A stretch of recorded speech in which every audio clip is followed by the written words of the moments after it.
Sana naka-video ko ha. Bali, konting kwento naman sir, sana naging diskarte ka sa pag-cleaning sa washing machine mo. Sige sir, bali kwento nyo lang kung paano nating na-diskarte yan, hindi matanggal yung tab. Nahirapan itong aking naglinis. Hirap tanggalin yung gitna eh. Oo, buti po ano. Buti, nagawa niya ng remedyo. Ng remedyo. Mahusay gumawa. Yes sir. And then, ang daming mga natanggal natin, di ba? Ito, karamihan dito. Ayan. Kasama lang na Parang goma. Oo. Lumutol, kaya pala may ingay, yung palang dumi. Parang Naging goma na. kumakayod na sa loob. Kumakain na sa loob. Oo.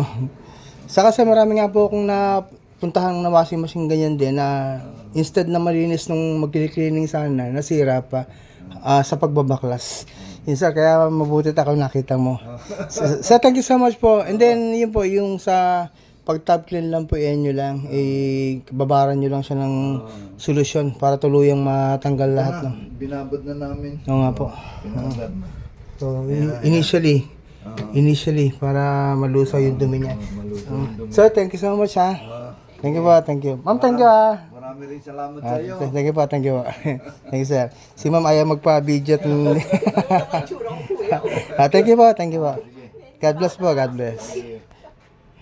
Ma'am, thank you ha. Thank you. Apo.